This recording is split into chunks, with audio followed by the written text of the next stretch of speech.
नमस्कार. महाराष्ट्रातील तमाम माता भगिनींनो, मुख्यमंत्री माझी लाडकी बहीण योजनेअंतर्गत आता सर्व माता भगिनींना एक खुश खबर. लाडकी बहीण योजनेची अर्ज प्रक्रिया जी आहे ती 1 ऑगस्ट पासून नारी शक्ती दूत ॲप्लिकेशनवर बंद करण्यात आली होती आणि पोर्टल सुरू करण्यात आले होते. म्हणजेच ऑनलाईन वेबसाईटवरती जे काही अर्ज प्रक्रिया आहे ती सुरू करण्यात आली होती आणि पोर्टलवरती सामान्य महिलांचं कुठले ऑप्शन दिलं नव्हतं. म्हणजे सामान्य महिला पोर्टलवर अर्ज करू शकत नव्हत्या. तर आता हे ऑप्शन दिलं गेलेलं आहे. तर त्या ठिकाणी महिला घरबसल्या स्वतः आपला फॉर्म कशा पद्धतीने भरू शकता, तसेच ID पासवर्ड कशा पद्धतीने क्रिएट करायचा याबद्दल संपूर्ण माहिती आपण या व्हिडिओमध्ये सांगणार आहे मित्रांनो. त्यामुळे व्हिडिओ शेवटपर्यंत नक्की बघा आणि तत्पूर्वी चॅनलवर नवीन असाल तर अशाच महत्त्वपूर्ण अपडेटसाठी चॅनलला सबस्क्राईब करून ठेवा, कारण अशाच महत्त्वपूर्ण अपडेट चॅनलवर भेटत राहतात मित्रांनो.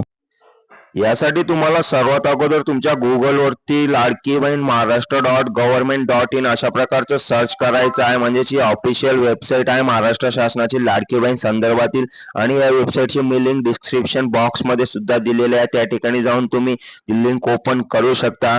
तर लिंक ओपन झाल्यानंतर अशा प्रकारचं इंटरफेस तुमच्या समोर ओपन होईल. या ठिकाणी तुम्ही पाहू शकता ही महाराष्ट्र शासनाची जी काही आहे ती ऑफिशियल वेबसाईट आहे. या ठिकाणी तुम्ही पाहू शकता पोर्टलवर आतापर्यंत अर्जांची एकूण संख्या किती आहे, त्यानंतर अशा प्रकारे तुम्ही सर्व माहिती या ठिकाणी पाहू शकता. आणि तुम्हाला जर फॉर्म भरायचा असेल किंवा कागदपत्रांची माहिती किंवा योजनेची माहिती या ठिकाणी तुम्ही चेक करू शकता.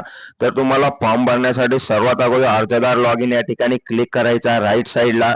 त्यानंतर अशा प्रकारचं इंटरफेस तुमच्या समोर ओपन होईल आणि या ठिकाणी लॉग इन करण्यासाठी तुमच्याकडे मोबाईल नंबर आणि पासवर्ड मागितला जाईल. तर तुम्हाला सर्वात अगोदर या ठिकाणी तुमचं अकाउंट म्हणजे खातं तयार करायचं आहे.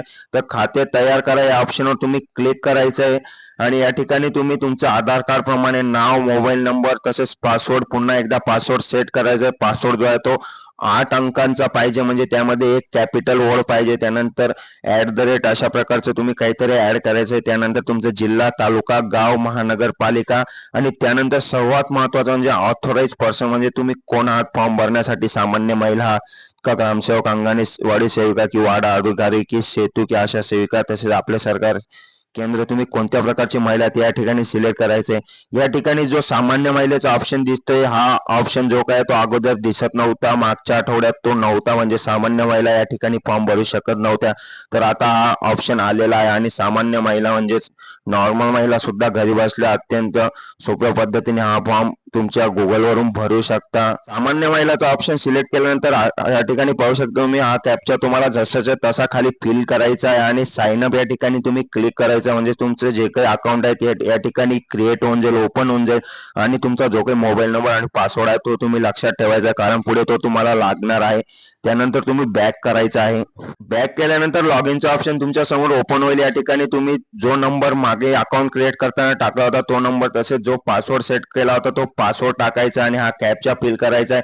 त्यानंतर लॉग इन या ठिकाणी क्लिक करायचं आहे. लॉग इन केल्यानंतर अशा प्रकारचं पेज तुमच्या समोर ओपन होईल. या ठिकाणी पाहू शकता तुम्ही ऑफिशियल पेज आहे महिला व बालविकास विभागाचा मुख्यमंत्री माझी लाडकी बहीण योजनेअंतर्गत हा पेज आहे. या ठिकाणी राईट साईडला तुम्ही 3 डॅशवर क्लिक करायचं आहे आणि अशा प्रकारे 4 ते 5 ऑप्शन तुमच्या समोर ओपन होतील. या ठिकाणी सर्वात पहिला ऑप्शन म्हणजे मुख्यमंत्री माझी लाडकी बहीण योजनेचा अर्ज, म्हणजे या ठिकाणी तुम्ही फॉर्म भरू शकता पहिल्या अर्जावर. त्यानंतर दुसरा ऑप्शन योजनेची माहिती. त्यानंतर यापूर्वी तुम्ही जे काही अर्ज केलेला असेल तिसऱ्या ऑप्शनवर तुम्हाला ते सर्व ओपन होतील, तुम्ही जितके पण अर्ज केले असतील. त्यानंतर चौथा ऑप्शन प्रोफाईलचा आहे.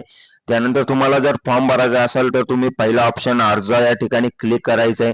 त्यानंतर अशा प्रकारचं इंटरफेस तुमच्या समोर ओपन होईल. या ठिकाणी तुम्हाला आधार नंबर टाकायचा आहे, म्हणजेच ज्या महिलेचा तुम्ही फॉर्म भरणार आहे त्या महिलेचा आधार नंबर, तसेच हा कॅप्चा तसा टाकून सेंड OTP वर क्लिक करायचं आहे. म्हणजेच त्या आधार नंबरला जो काही मोबाईल नंबर लिंक असेल त्याच्यावर एक OTP पाठवण्यात येईल आणि तो OTP तुम्ही या ठिकाणी जर टाकला त्यानंतर तुमचं ऍप्लिकेशन फॉर्म ओपन होईल आणि त्यानंतर तुम्ही तुमचा फॉर्म भरू शकता. तर अशा पद्धतीने तुम्ही आता फॉर्म भरू शकता मोबाईलवरून तुमच्या. धन्यवाद.